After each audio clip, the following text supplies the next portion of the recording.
건전루이스 파라다이스 시티 듣고 왔습니다. 너무 길어서 중간에 끊었어요.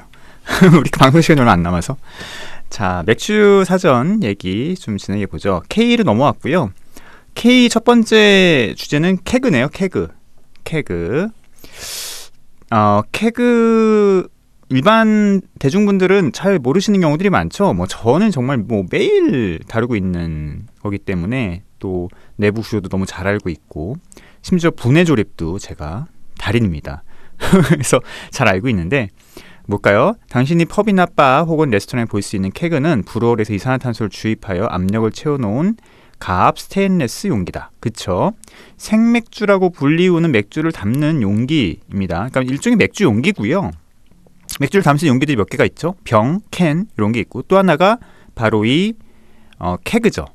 케그 위쪽으로는 하나의 입구가 있으며 빨대처럼 공간이 비어있는 스피어가 연결되어 있다. 빨대처럼 쭉 있어서 맥주가 그 위쪽으로 올라오는 겁니다. 그러니까 커플러라고 불리우는 체결 도구를 이렇게 끼우면 이산화탄소가 들어가는 구멍이 있고 맥주 나오는 구멍이 있어요. 그래서 이산화탄소를 넣으면 이산화탄소가 맥주를 눌러서 빨대로 맥주가 올라오게 하는 그런 아주 장비예요.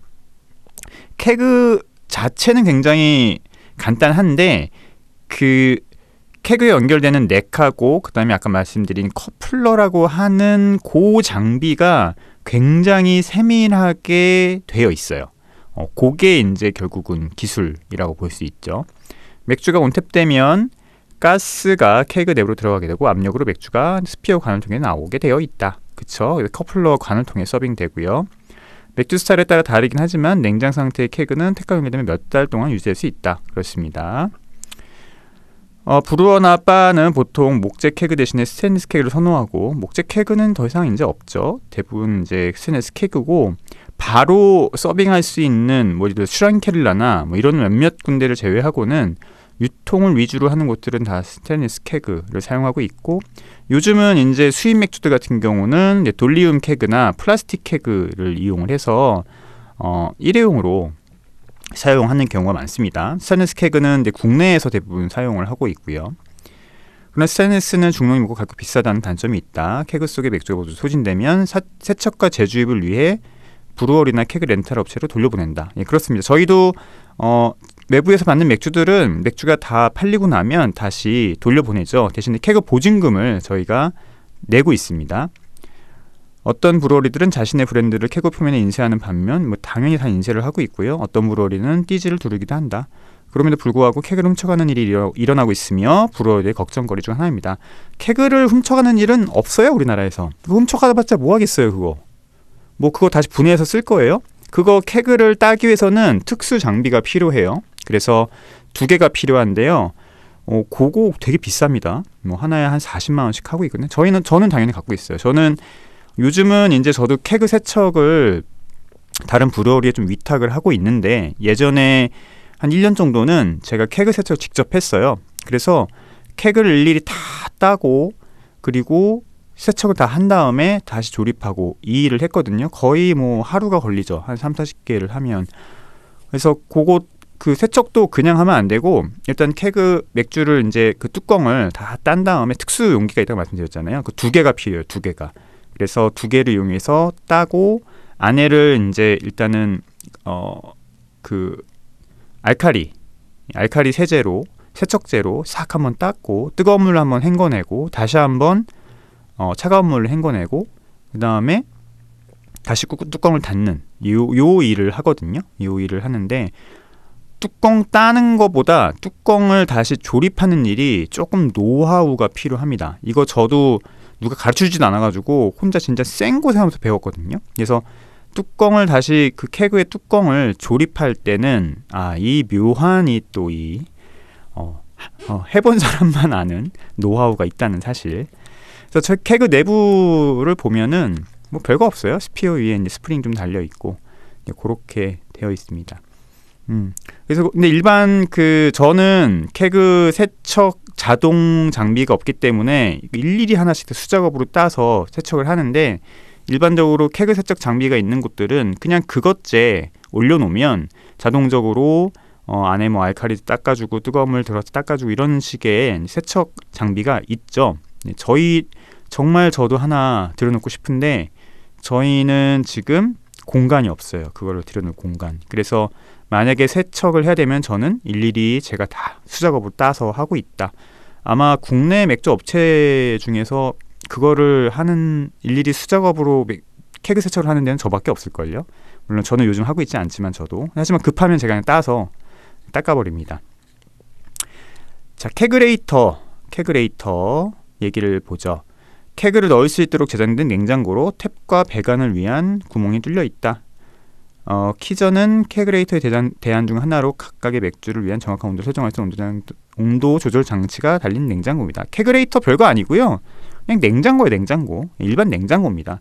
여러분들 그 집안에 사용한 냉장고 있잖아요. 그거 구멍 뚫어가지고 안에다가 케그 넣고 그 탭 박아놓고 하면 그게 또 케그레이터가 돼요. 그래서 제가 예전에 펍 했을 때 이 케그레이터를 제가 직접 제작을 했거든요. 냉장고만 따로 이렇게 제작을 해오면 그 위에 드릴로 구멍 다 뚫어가지고 탭 다 박고 제가 다 수작업으로 했었어요. 제가 의외로 이쪽에 꽤 전문가입니다. 다 해봤거든요.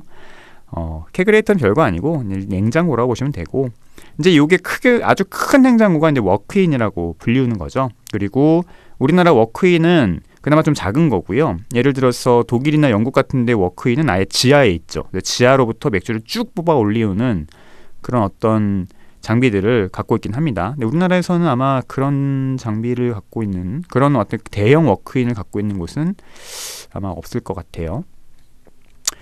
그 다음에 킥케그가 나왔네요. 킥케그는 요즘 있긴 한데 요즘은 조금 인기가 없습니다. 킥케그는 플라스틱 몸체에다가 이산화탄소, 그러니까 이 스피어가 없는 그런 케그를 킥케그라고 하거든요. 한번 읽어볼게요. 소형 브러리들이 세척 설비나 전통적인 스테인리스 케그에 높은 비용을 투자할 필요 없고 위생적으로 맥주를 주입할 수 있게 해주는 일회용 케그입니다. 맞습니다. 일회용 케그고요. 킥케그는 묵은 플라스틱 백에 담긴 단단한 플라스틱 압력 용기로 구성되어 있다. 서빙용 가스를 맥주가 담긴 용기 내로 밀어넣어 서빙 라인 밖으로 나오게 하는 전통적인 케그와는 달리 킥케그는 가스가 맥주를 담은 비닐 파우치와 단단한 케이스 사이의 빈 공간으로 들어간다. 일종의 맥주가 주머니에 들어있어요. 예, 이제 비닐백, 비닐 주머니 이런 거에 들어있어요. 그래서 킥케그는 그 주머니를 가스를 짜주는 거예요. 쫙 눌러주면 이제 쭉 위로 맥주가 올라오게 만든 방식이 바로 킥케그죠. 비닐 파우치가 좀 더 맞는 표현이겠네요. 비닐백보다는. 가스가 맥주에 접촉하지 않기 때문에 산소를 포함한 모든 가압가스를 사용할 수 있다. 맞습니다. 일부 대규모 브러리들도 빈통 회수 비용을 줄이고 물류상 골칫거리를 없애기 위해 현재 킥케그를 수출용으로 사용하고 있다. 예, 그러고 있습니다. 킥케그의 모양이 로맨틱하지는 않을 것이다. 하지만 180년 된 벨기에 트라피스트 브루어리를 방문한다면 수출용으로 쌓여있는 것을 볼 수 있을 것이다. 그렇죠. 킥케그는 짜주는 거예요. 그래서 꼭 이산화탄소를 안 써도 되는데 우리는 이제 이산화탄소가 대부분 쓰고 있으니까 그걸 쓰고 있고요. 그래서 이 킥케그에 담겨있는 맥주는 이산화탄소의 영향을 받지 않습니다. 즉 과탄의 영향을 받지 않아요. 보통 일반적인 케그에 있는 맥주들은 이산화탄소가 계속 주입되는 환경에 있기 때문에 처음엔 괜찮은데 맥주가 한 반 정도밖에 안 남으면 위에 있는 이산화탄소가 맥주 쪽으로 계속 녹아 들어가기 때문에 나중에 끝에 있는 맥주를 담으면 항상 과탄이 일어나는 게 일반적이거든요. 맥주가 빨리빨리 나가면 상관없는데 맥주가 가끔씩 나가는 맥주들은 항상 이산화탄소가 맥주에 녹아들어서 과탄의 영향이 많습니다. 과탄은 정말 펍의 입장에서는 정말 너무너무 짜증나는 상황이거든요. 너무 버리는 맥주도 많아지고 시간도 오래 걸리고 그래서 과탄이 나는 게 가장 안 좋은 건데 과탄이 나면 솔직히 해결 방법이 없다고 보시면 돼요. 뭐 테크니컬하게 있긴 한데 기술적으로 있긴 한데 뭐 사용하기 힘들고 사용하는 방법이 없다고 보시면 됩니다. 그런데 이 킥케그는 과탄의 영향이 전혀 없죠. 왜냐하면 이산화탄소는 단순히 이 비닐 파우치를 짜주는 역할을 하기 때문에 굉장히 각광을 받던 그리고 버릴 때도 안에 가스만 제거하고 그냥 버리면 되는 플라스틱 재활용으로 버리면 되기 때문에 각광을 받던 용기인데 이 킥케그가 솔직히 말해서 문제점들이 좀 있었어요. 그러니까 이 킥케그의 대부분 커플러가 G타입의 커플러를 쓰거든요. 캐그는 입구 모양이 되게 여러 가지가 있어서 해당 맞는 커플러를 써야 돼요. 우리나라는 대부분 이제 A 타입 커플러를 많이 쓰는 편이고요. A 타입과 D 타입이 주로 많이 쓰였는데 최근엔 다 A 타입 커플러들이 많이 쓰이는 경우들이 많고, 그런데 이 킥캐그는 G 타입이라고 하는 약간 삼각형 모양의 타입의 커플러를 사용을 하는데, 이 커플러가 이게 문제가 많아요. 이 킥캐그의 위에 있는 그 넥 부분에 커플러랑 체결되는 부분이 플라스틱으로 되어 있거든요.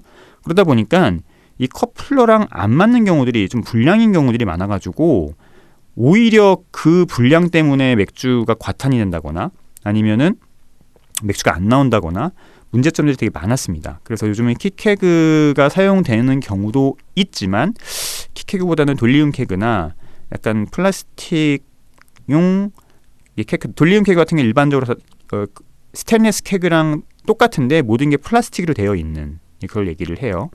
그런 캐그들이 요즘은 조금 더 많이 쓰이고 있습니다. 그래서 킥캐그 알아두시면 좋을 것 같아요. 그리고 K가 이걸로 하나 더 있군요. K도 별로 안 되네요. K 중에 하나는 건조, 킬링이라고 하는 겁니다. 킬링, 건조죠. 발효된 곡물을 건조해서 성장을 멈추고 다양한 몰트 풍미를 향상시키는 과정. 그러니까 몰트를 만드는 과정 중에서 건조 과정을 우리가 보통 킬링 과정이라고 얘기를 합니다. 양조에 사용되는 대부분의 메가들은 비교적 낮은 온도에서 연하게 구워 내부에 존재하는 매우 중요한 효소들을 파괴하지 않도록 한다. 이렇게 하는 이유는 킬링하는 과정들은 싹이 나서 활성화된 효소들을 잡아놓으려고 하는 과정이 바로 이 킬링, 건조 과정이죠. 그러니까 우리가 보리를 메가로 만드는 이유 중에 하나가 이제 전분을 당으로 만드는 효소들을 활성화시켜 놓고 그 활성화된 효소들을 딱 잡아내려고 하는 그 과정들이 바로 이 건조 과정인데요. 건조는 일반적으로 양조되는 맥주의 특성에 따라 여러 단계로 걸쳐 수행되며 몰스터가 몰트를 만드는 사람들을 얘기합니다. 몰스터는 종종 자신들만의 독특한 방법을 가지고 있다. 건조를 위한 가마는 비교적 단순한 그릇 모양을 하고 있는데 하단에 열원을 갖고 있다.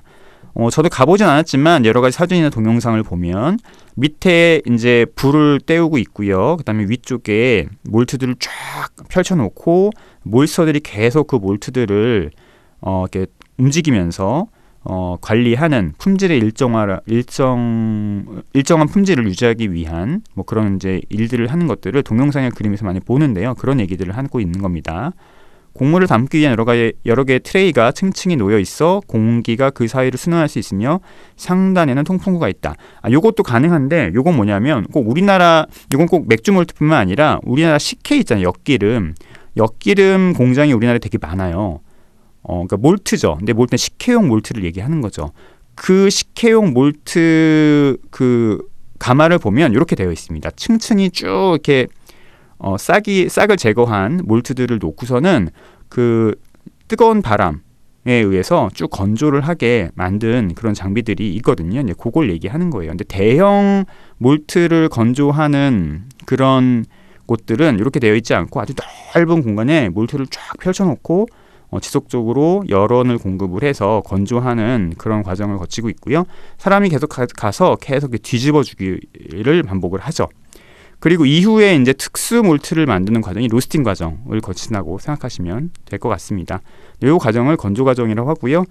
활성된 효소를 몰트 속에 잡아두는 그런 역할을 하기 위한 과정이라고 보시면 될 것 같습니다. 맥주 사전 오늘도 끝났네요. K 끝났고 다음 시간부터는 이제 L로 넘어갑니다. 락토바실러스, 락토스 이런 쭉 있는데 재미있는 얘기들이 계속 있으니까 계속 들어주셨으면 좋겠습니다.